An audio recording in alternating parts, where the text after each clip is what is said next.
Hello बच्चों, कल मैंने बहुत सारे क्वेश्चन दिए थे एनसीईआरटी की एक्सरसाइज के। अभी पूरे नहीं हुए हैं सबके, उसको करते रहिए और आगे हम कंटिन्यू करते हैं। जिसके पहले हमने पढ़ाया था फलन और प्रतिचित्रण। अब इसमें कुछ उदाहरण हम दे रहे हैं कि संबंध फलन है, कोई भी संबंध फलन है या नहीं, ये आप कैसे पहचानेंगे। ये कुछ फलन लिखे हैं, इसमें रोस्टर फॉर्म में है। इसमें अवयव आपके अलग अलग लिखे हुए हैं। इनको इस फॉर्म में यदि संबंध है तो आप कैसे पहचानेंगी। उसमें हमने दो कंडीशन बताई थी कि कोई भी संबंध फलन हो जाता है यदि ए के प्रत्येक अवयव का अद्वितीय प्रतिबिंब हो, यानी जो इसका फर्स्ट कोऑर्डिनेट है उसका सेकंड कोऑर्डिनेट से के एक ही अवयव से केवल संबंध हो। एक से अधिक अवयव से, जैसे इसमें 2 एक है, 3 एक है, 2 का किसी एक के अलावा किसी और अवयव से संबंध नहीं दिखाई दे रहा है, तो ये क्या हो जाएगा, ये फलन होगा। ठीक है। इसी तरह से यहाँ दूसरा क्वेश्चन देखिए, 2 2 2 4। तो 2 का संबंध 2 से भी है और 2 का संबंध 4 से भी है, यानी ये पहले कोऑर्डिनेट का जो अवयव है ये दूसरे 2 अवयवों से संबंधित है, यानी ये अद्वितीय नहीं हुआ, तो ये क्या होगा, फलन नहीं होगा। पहचानते चलिए। इसी तरह से ये देखिए 1 का, और अगर कई सारे अवयव है तो 1 को देखिए कि 1 का संबंध कितने अवयवों से है। तो 1 का केवल एक ही फर्स्ट कोऑर्डिनेट, यहाँ 1 एक ही दिख रहा है, तो 1 का केवल 2 से संबंध है। अब दूसरे पे आइए, 2 देखिए, 2 फर्स्ट कोऑर्डिनेट में एक ही जगह दिख रहा है, तो 2 का संबंध केवल 3 से ही है। अब फर्स्ट कोऑर्डिनेट 3 पे आइए, 3 का संबंध यहाँ कहीं और किसी अवयव से नहीं है, तो एक ही अवयव से संबंध हुआ। 4 का एक ही अवयव से है, 5 का एक ही अवयव से है, 6 का एक ही अवयव से है। तो यानी इसके डोमेन के जो अवयव है, ए के जो अवयव है, उनका अद्वितीय प्रतिबिंब है, इसलिए ये फलन होगा। ठीक। अब नेक्स्ट पे आइए, ये 1 1 1 2 है ना, तो यहाँ इसका एक्स कोऑर्डिनेट 1 का 1 से भी है संबंध, 2 से भी है, 3 से भी है, 4 से भी है, तो ये क्या होगा, ये अद्वितीय प्रतिबिंब नहीं हुआ, या अद्वितीय संबंध नहीं हुआ, इसलिए फलन नहीं होगा। यहाँ फर्स्ट कोऑर्डिनेट इसका ए देखिए, कहीं और नहीं है, किसी से संबंध नहीं है। बी कहीं नहीं है, किसी से संबंध नहीं है। सी कहीं और नहीं है, डी कहीं और नहीं है, यानी एक अवयव का एक ही अद्वितीय प्रतिबिंब है, इसलिए ये फलन होगा। ऐसे यहाँ देखिए 1 2 3 2, 1 फिर से आ गया, 1 का संबंध 2 से भी था, 1 का 3 से भी है, इसलिए ये फलन नहीं होगा, अद्वितीय नहीं है। इसी तरह से यहाँ देखिए 1 2 2 2 3 2 4 2, ये एक्स कोऑर्डिनेट इसका पहला कोऑर्डिनेट इसका जो है वो एक ही एक बार आया, 2 बार रिपीट नहीं हुआ, तो ये फलन होगा। ठीक है। इसी तरह से ये देखिए, एक समुच्चय ए से बी में, ए समुच्चय ए बी सी, इसमें 3 ही अवयव हैं, बी समुच्चय में 4 अवयव हैं। ये ज्ञात करना है कि ए से बी में प्रतिचित्रण ज्ञात करना है। तो हमने कहा फलन के लिए बताया था कि अद्वितीय अवयव हो, प्रतिचित्रण के लिए ये इसके सारे अवयवों का, जो फर्स्ट डोमेन है उसके सारे अवयवों का प्रतिबिंब होना आवश्यक है। यहाँ ए का 1 से है, बी का 2 से है, सी का 3 से है, तो ये प्रतिचित्रण है, क्योंकि ए बी सी तीनों अवयवों का प्रतिबिंब अवश्य मिल रहा है। प्रतिचित्रण के लिए 2 कंडीशन, कि फलन होना चाहिए, यानी एक अवयव का अद्वितीय प्रतिबिंब हो, और प्रत्येक अवयव का प्रतिबिंब अवश्य हो। तो ये पहला वाला प्रतिचित्रण है, प्रतिचित्रण है। दूसरे में ए का 2 से है, बी का 3 से है, सी का 1 से है, लेकिन बी का यहाँ 2 से हो गया, तो ये फलन ही नहीं रह गया। जब फलन नहीं है तो ये प्रतिचित्रण नहीं है, यानी हर एक फलन प्रतिचित्रण नहीं होगा, लेकिन हर एक प्रतिचित्रण एक फलन होगा। A4 B4 C1 A B C तीनों का प्रतिबिंब है, और अलग अलग प्रतिबिंब है। ए का 4 है, बी का भी 4 है, लेकिन ए के 2 नहीं है, ए का 4 ही है केवल। ए बी के 2 प्रतिबिंब हो सकते हैं, लेकिन ए का 2 प्रतिबिंब नहीं हो सकता। तो ये प्रतिचित्रण है। यहाँ इस पे नेक्स्ट पे आइए, A1, A2, A3, A4। ए के तो 4 प्रतिबिंब हो गए, 1 2 3 4, तो ये फलन ही नहीं रह गया, तो प्रतिचित्रण भी नहीं होगा, नहीं है। यहाँ A2, B2, C2, ABC तीनों का एक ही प्रतिबिंब है 2, तो ये संभव है, यानी अद्वितीय प्रतिबिंब है, ए का भी, बी का भी, सी का भी अद्वितीय भी है और ABC तीनों के प्रतिबिंब भी है, इसलिए ये प्रतिचित्रण है।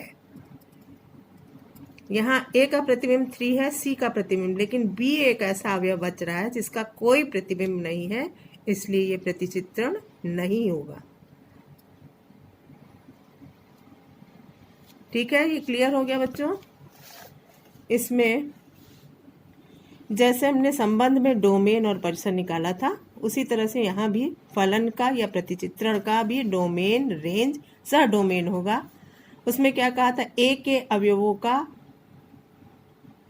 अवयवों ए का समुच्चय, यानी स्मॉल ए में बिलोंग करता है, समुच्चय ए में, जिसके लिए बी में एफ ए का अस्तित्व है, यानी ए का प्रतिबिंब बी में होना चाहिए, तभी वो प्रांत में होगा। या हम ये कह सकते हैं, उसमें भी कहा था कि क्रमित युग्म का प्रथम अवयव वो प्रांत कहलाएगा। क्रमित युग्म के प्रथम अवयवों का समुच्चय प्रांत कहलाता है। इसके लिए भी वही चीज होगी, सेम। इसको इस भाषा में भी लिख सकते हैं। रेंज भी वही हो गया जो संबंध में था कि ए बिलोंग्स टू ए के लिए बी में एफ ए का समुच्चय क्रमित, यानी क्रमित युग्म का द्वितीय अवयव रेंज कहलाएगा। सहडोमेन पूरा समुच्चय, दूसरा समुच्चय बी जो है वो पूरा सहडोमेन कहलाता है। उसमें अगर कोई अवयव ऐसे हैं जो किसी का प्रतिबिंब नहीं है, तब भी वो सहडोमेन में होंगे। अब एक परिभाषा और है एफ का प्रतिबिंब। जैसे पीछे भी हम देख चुके हैं कि F2, पीछे अवयव F2, पहले क्वेश्चन में F2 अगर निकालना हो तो फर्स्ट कोऑर्डिनेट 2 है, इसका किससे संबंध है, 1 से, तो F2 यहाँ 1 हो गया। इसी तरह से F3 1 हो गया, F4 2 हो गया, यानी 2 का प्रतिबिंब 1 है, 3 का प्रतिबिंब 1 है, 4 का प्रतिबिंब 2 है। तो जो अवयव फर्स्ट कोऑर्डिनेट का सेकेंड से संबंध है वही उसका प्रतिबिंब कहलाएगा। दूसरा इसका एग्जाम्पल ले लेते हैं कि Fx R से R में एक प्रतिबिंब है, Fx is equal to x square, तो F माइनस 2 क्या हो जाएगा, x की जगह यहाँ -2 सब्सटीट्यूट कर दें तो -2 का स्क्वायर 4 हो गया, तो 4 हुआ F -2 का प्रतिबिंब। तो प्रांत इस फलन का या इस प्रतिचित्रण का प्रांत और परिसर यदि निकालना हो तो क्या करेंगे, प्रांत हम हमेशा वास्तविक संख्याओं का समुच्चय लेंगे और परिसर, चूंकि ये वर्ग है एक्स स्क्वायर, तो यहाँ निगेटिव संख्याएं नहीं रह जाएंगी, तो परिसर हमारा धन संख्याओं का समुच्चय होगा। तो ये प्रांत हो गया, ये परिसर हो गया। इसी तरह से कुछ क्वेश्चन दिए गए जिसमें प्रांत और परिसर निकालने हैं। जैसे y is equal to F x is equal to √x+2, ये हमारे फलन की परिभाषा दी है, इसका प्रांत और परिसर निकालना है। तो हम देखेंगे कि इसकी परिभाषा किन अवयवों के लिए लागू नहीं होती है। अंडर रूट के अंदर है x+2, अगर ये निगेटिव हो जाएगा तो वो अवास्तविक संख्या हो जाएगी। तो देखें किस मान के लिए ये निगेटिव हो जाता है, तो x+2 का मान हमेशा पॉजिटिव होना चाहिए। x बराबर ग्रेटर देन -2 हो जाएगा। इस असमीका को अगर हल करें तो x is greater than or equal to -2 हो जाएगा। तो -2 मान के लिए ये मान 0 होगा। इसके अलावा -2 से बड़ी संख्या के लिए ये मान क्या हो जाए, -2 से छोटी संख्या के लिए ये मान अपरिमेय, अवास्तविक हो जाएगा। तो -2 से लेकर के इन्फिनिटी तक की संख्याओं का समुच्चय इसका प्रांत होगा। -2 से छोटी संख्याएं इसके प्रांत में नहीं होंगी, वो किसी का प्रतिबिंब नहीं होंगी। अब x ग्रेटर परिसर निकालना है, तो x का मान -2 के लिए परिभाषित नहीं है, तो -2 रखने पे ये 0 हो गया। और -2 से बड़ी संख्या जितना है उसका प्रतिबिंब मिलेगा। तो -2 से का मान रखने पे f(x) 0 हो गया और मैक्सिमम मान इसका है इन्फिनिटी, तो x = इन्फिनिटी रखने पे f इन्फिनिटी इन्फिनिटी हो गया, इसलिए इसका परिसर हो गया 0 से इन्फिनिटी। तो पहले हम चेक करेंगे कि किस मान के लिए अपरिभाषित है, उसको छोड़ करके बाकी सारा r का समुच्चय इसका परिसर होगा। जब प्रांत मिल जाता है तो प्रांत का सबसे छोटा अवयव और बड़े अवयव का प्रतिबिंब ले लेंगे, वो समुच्चय इसका परिसर होगा। ठीक है, आगे कुछ क्वेश्चन है। एक क्वेश्चन और प्रांत और परिसर का लिया है। इसमें f(x) की परिभाषा दी है x² - 1/x -1। अब ये अपरिभाषित x = 1 के लिए है, 0/0 के रूप में हो जाएगा। तो प्रांत समुच्चय R में से x = 1 हटा दें तो r - 1 का समुच्चय इसका प्रांत हो जाएगा। और 1 की वैल्यू के लिए f(x) की जो वैल्यू आ रही है f1 बराबर हो जाएगी 2। तो r में से 2 निकाल दें तो वो उसका परिसर हो जाएगा। तो प्रांत की सहायता से हम परिसर निकालेंगे। पहले प्रांत देख लें कि किस बिंदुओं पर वो अपरिभाषित है, उसको छोड़ करके सभी r का समुच्चय उसका प्रांत होगा। अब अभी हम फोटो को करके ये होमवर्क भेज देते हैं, जिसमें आपको प्रांत और परिसर निकालना है और पहचानना है कि वो फलन है कि नहीं। एक तरीका और है, अगर ग्राफ दिया गया है तो ग्राफ से हम कैसे पहचानेंगे कि कोई भी संबंध फलन है या नहीं है। तो ग्राफ हमें कई सारे यहाँ दिए हैं, उसमें अगर हम एक ऊर्ध्वाधर रेखा कैसी होगी, y अक्ष के समांतर, y अक्ष भी ऊर्ध्वाधर रेखा है, y अक्ष के समांतर जितनी रेखाएं होंगी वो ऊर्ध्वाधर होंगी।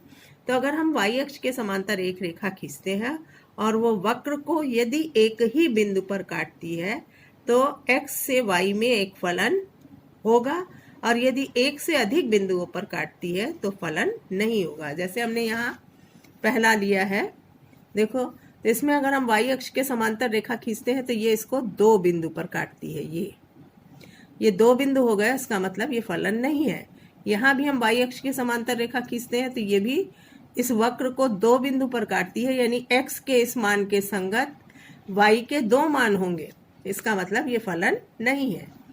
इस तीसरे वाले में देखते हैं, तीसरे में अगर हम y अक्ष के समांतर रेखा खींचते हैं तो ये x अक्ष को एक बिंदु पर काटती, इधर खींचने पे दूसरे बिंदु पर काटेगी, लेकिन यहाँ x के मान दोनों अलग अलग हो जाएंगे। यहाँ x के एक मान के लिए y का एक ही मान मिल रहा है, तो ये ग्राफ हमारा क्या है, एक फलन है। ये भी चौथा प्रश्न भी, इसमें अगर हम y अक्ष के समांतर रेखा खींचें तो ये 2 बिंदुओं पर काट रही है, तो इसका मतलब x के एक मान के संगत y के 2 मान होंगे, तो ये फलन नहीं है। पहला भी फलन नहीं, दूसरा भी फलन नहीं, तीसरा फलन है, चौथा फलन नहीं है। आगे फोटो हम इस एक्सरसाइज के लिए भी कैसे फलन करेंगे, तो इसमें से एक एक्सरसाइज आपको भेज रहे हैं, वो आप क्वेश्चन लगा करके बताइए कि कौन कौन से ग्राफ फलन है या नहीं है।